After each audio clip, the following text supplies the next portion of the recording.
Salió publicado en periódicos recientemente que un sicario de Rosario cobraría aproximadamente entre 5.000 y 10.000 pesos por trabajo. Pero veamos en primer término qué es un sicario. Un sicario es una persona que mata a alguien por encargo de otro, por lo que recibe un pago, generalmente en dinero u otros bienes. Es un asesino asalariado o asesino a sueldo. ¿Cuál fue su origen? Es una figura conocida por el derecho romano que reguló especialmente su condena penal por la particular crueldad con que se conducían estos asesinos mediante la ley Cornelia sobre apuñaladores y envenenadores del año 81 a.C. Su nombre proviene de la sica, puñal o daga pequeña, fácilmente ocultable en los pliegues de la toga o bien bajo la capa. Literalmente, sicarius significa hombre daga.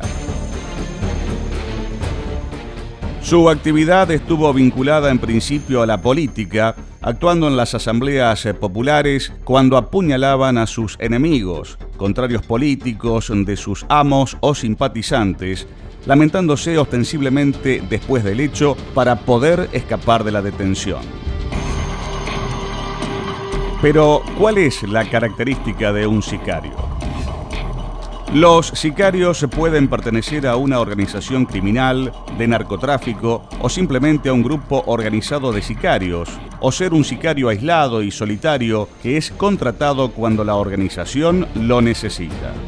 Si bien en algunos países, como en México, pueden compararse con mercenarios, es decir, soldados comprados, porque son alistados en organizaciones tipo paramilitares pero a la vez delictivas, en general, los sicarios no forman parte de ejércitos regulares.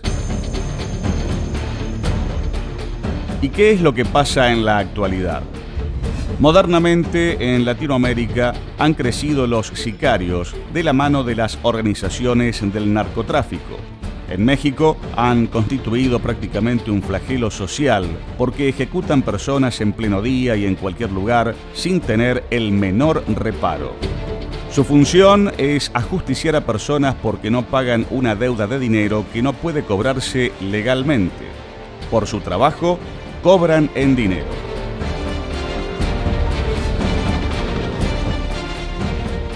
¿Hay sicarios menores de edad?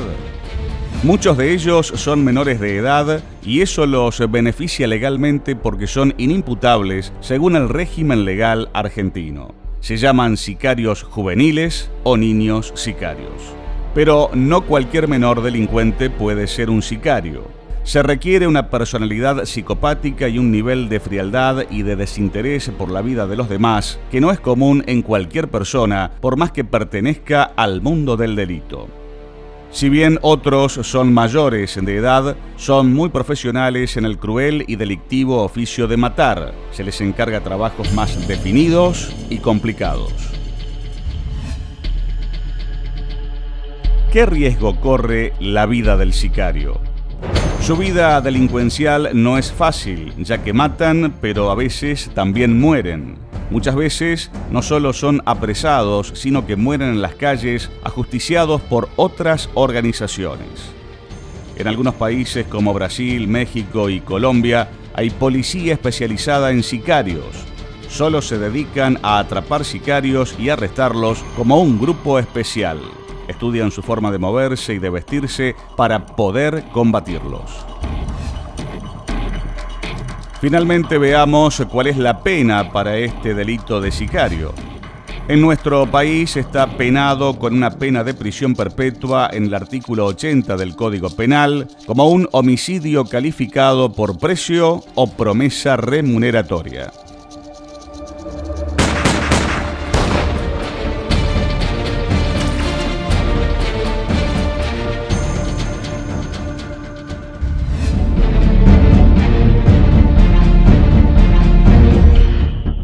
Estuvo viendo en este informe documental sobre los sicarios.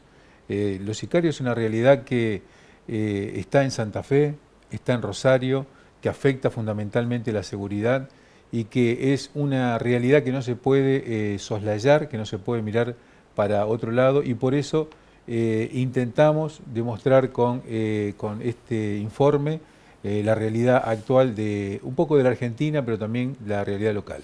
Un lugar que está en la vidriera nacional también por este tema es Rosario. Directamente de Rosario un profesional nos va a hablar del tema, ¿no? Sí, nos acompañará en el próximo panel, en el próximo bloque, el doctor Adrián Ruiz, que es un abogado penalista de Rosario, muy conocido, ha tenido muchos casos mediáticos y públicos, y se desempeña en el Instituto de Derecho Penal del Colegio de Abogados de Rosario, realizando una tarea muy importante respecto de la seguridad, del derecho penal, inclusive de la reforma procesal que se viene. Vamos a una pausa y nos metemos directamente en el programa con el doctor Adrián Ruiz, que vino de Rosario exclusivamente para este programa.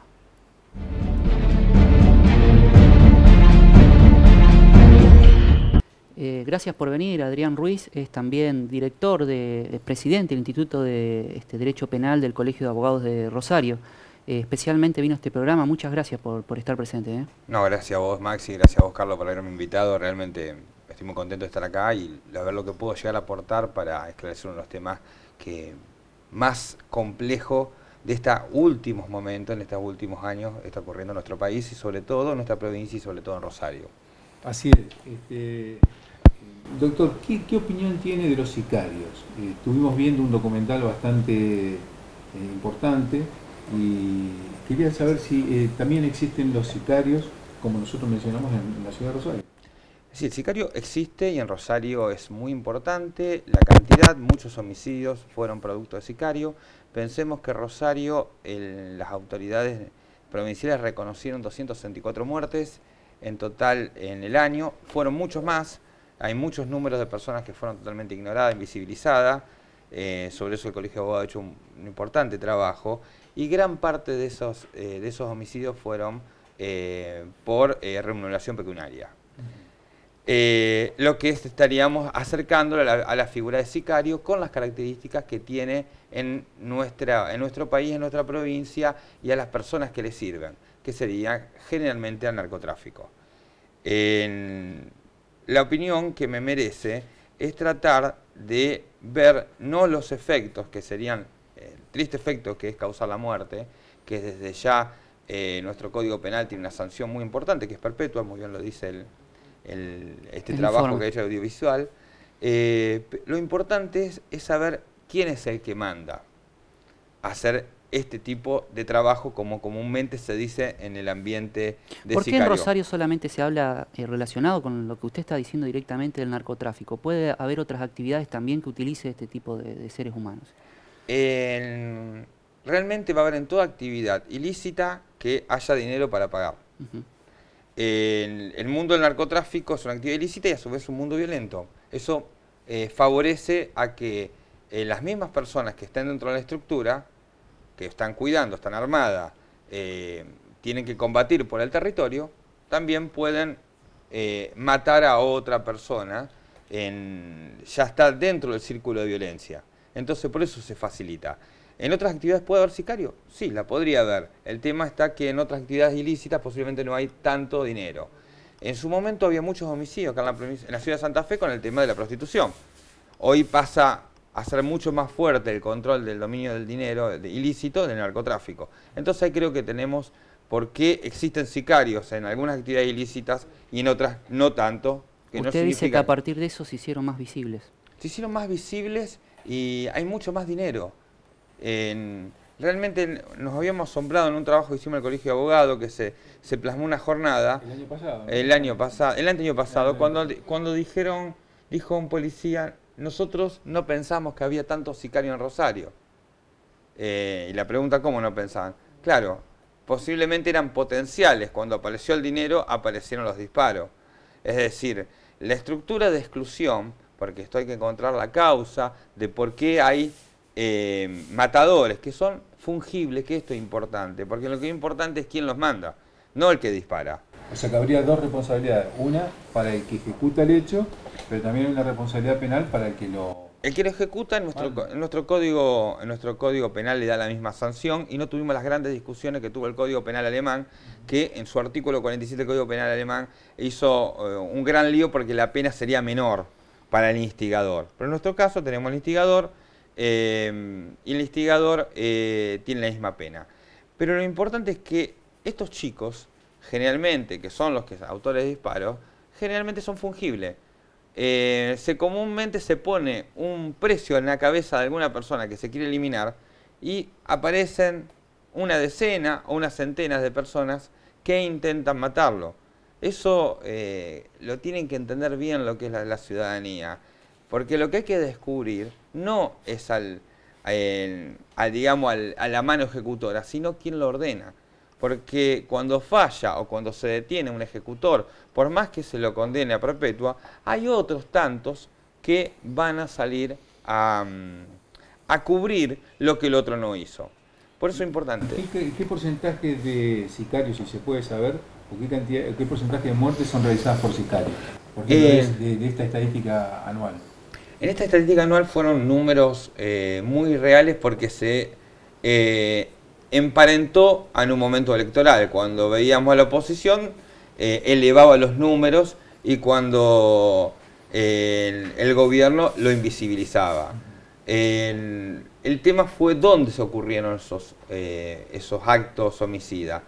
Ocurrieron en el pleno centro de Rosario, en los lugares más emblemáticos de la ciudad, por ejemplo Pellegrini y Córdoba, así empezamos el año, o en pleno en Boulevard Seguí y Entre Ríos, o sea, macrocentro, a la salida de a la vista de todo y sin ningún reparo. ¿Hay alguna línea sobre el perfil de la persona, de la conducta del sicario, según lo que ustedes han investigado? Se ha investigado y generalmente se aumenta. Eso me encantó la presentación de Lola Nillar de Castro, que es una profesora venezolana que estuvo en el segundo Congreso de Criminología el año pasado en la UBA, y la doctora decía que donde había más sicarios, donde había más excluidos. No es que los jóvenes son más violentos, sino cuando hay mayor exclusión, ese joven que no pudo ingresar en ninguna forma en la actividad laboral, estudiantil, queda al margen y se hace muy fácil materia prima de estas actividades. No todos, pero en el gran porcentaje que hay de chicos excluidos, aumentan el riesgo y aumenta la posibilidad. Hay el video que realizó Carlos, junto con la producción, hablaba de la necesidad a lo mejor de una policía especializada en temas de sicario. ¿Usted lo ve así, que puede ser necesario? Se necesita una policía primero confiable. Nosotros tuvimos una investigación, una media investigación en estos últimos años pasados que se conoce como la causa de los monos. Los monos eran un grupo de traficantes o presuntos grupos de traficantes que estaban en el sur de Rosario, que se lo asignaba una gran cantidad de homicidios, y la mayoría de los policías que intervinieron están presos, o sea, la mayoría de los policías que fueron a investigar están presos o imputados por graves delitos de encubrimiento y de participación en narcotráfico.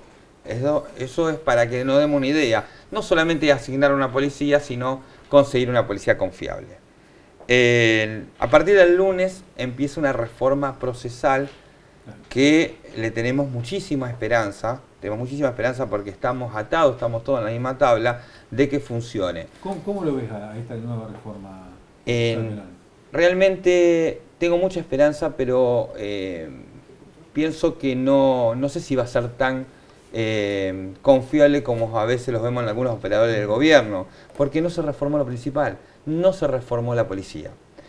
El fiscal va a investigar, pero en realidad va a dirigir la investigación. ¿Y esto de la policía judicial? La policía judicial, caput, se terminó, se derogaron casi todos los artículos de la policía judicial y se salió con un parche que es la policía de investigaciones. Entonces no vamos a tener policía judicial, va a investigar la policía común, los mismos funcionarios, con un otro nombre, policía de investigación, y agregarle otra cosa más. El fiscal que va a tener esta investigación en un sistema en el cual no va a admitir que haya tantos juicios orales, va a ser una ínfima parte, quizás menos del 1%. ¿Cómo? Quizás menos del 1%. Los juicios orales. Van a ser menos del 1%, que tampoco se le ha contado a la gente. Esto es un sistema que viene de Estados Unidos, que pasa a Chile y nosotros lo copiamos a Chile como venía. Es más, lo copiamos tan mal que en vez de ponerle departamentos a la provincia le pusimos regiones, como se divide Chile. Esto es de cortar y pegar o un mandato que hay a veces desde los estados colonialistas a los estados menores. El sistema norteamericano, que es el sistema papá o mamá de donde nosotros estamos tomándolo, es un sistema que seleccionador, donde la mayoría que termina en la cárcel son negros, latinos y algunos blancos neonazis. Eso es la cárcel. Todas las investigaciones importantes terminan en abreviado en favor del Estado fiscal con graves condenas que se hacen en juicio abreviado. O sea, juicio abreviado, para que la gente entienda, no hay juicio. Yo le digo a una persona, no, yo te voy a pedir 25 años y te voy a hacer condena a 25 años, a menos de que vos me arregles por 4. La persona asustada, por más que sea inocente, dice, bueno, agarro 4, prefiero salir en el 2018 y no quedarme hasta envejecer. Y ahí está el problema, no solamente que es en contra de un axioma fundamental del derecho penal liberal, que es el derecho a juicio, sino hay algo peor. Estos temas de sicario, como no se van a ventilar en juicio, cuando agarren a una persona, el ejecutor va a pactar una pena menor, va a salir en libertad y nunca vamos a saber quién lo mandó a ejecutar. Por eso es importante que dejar de copiar sistemas procesales que no fueron buenos en el mundo, como fue el norteamericano, que es una máquina seleccionadora, una fábrica de hacer de chorizo, de condenar gente pobre, como pasó en Chile, como está pasando en Chile, donde la población carcelaria de gente pobre ha aumentado y no ha resuelto el problema, porque acá el problema no es solamente de culpabilidad, sino es un problema de gente que ha sido excluida. Y el derecho penal tiene que volver a tomar esa función, una vez que empieza la punición, de resocializar. Pero también hay una etapa previa que no es parte del derecho penal, que es la parte de prevención, y la prevención tiene que ser no solamente asustando, intimidando con una policía, sino también tiene que resolver los problemas que se transforman después en conductas delictuales. Y con relación a la defensa, ¿cómo ves el Código Procesal nuevo? La defensa privada, digamos, porque está la defensa pública del Estado y también está la defensa privada, ¿no es cierto?, de los abogados penalistas, como en el caso tuyo, desempeñás la actividad privada como abogado de confianza. El defensor particular o el defensor de confianza, como su palabra lo indica, cuando es realizado de acuerdo a las reglas, es la mejor garantía. Con respecto a la defensa pública, el Estado quiere garantizar un mínimo de defensa, pero el gran problema que uno advierte es que se han confundido tanto los roles. He visto tantos jóvenes que quieren mostrar su capacidad y se han presentado a rendir como fiscales y como abogados defensores. La gran pregunta es que no hicimos, si uno busca en el listado va a ver que son los mismos. ¿Qué quieren ser? Defensores fiscales. El rol es muy diferente que tenemos uno y otro. Pero eso no es solamente el problema es que en un juicio importante, por ejemplo un juicio de sicario, donde esté el defensor general, se pueden dar que todas las partes estén en manos del Estado. Fiscal, juez y defensor. Y eso me lleva al oscurantismo, sobre todo cuando le van a tener mayor importancia estos juicios abreviados, que es el sistema norteamericano, vuelvo a insistir, donde hay menos de 1% de juicios. Que se resuelve una gran cantidad de litigios con el juicio abreviado. Los juicios van a ser para el marketing, para que lo vean en la tele, para dar una idea a la gente de que realmente un circo. Pero en la realidad va a pasar, los reconocen los operadores, que se va a resolver todo antes sin llegar a juicio.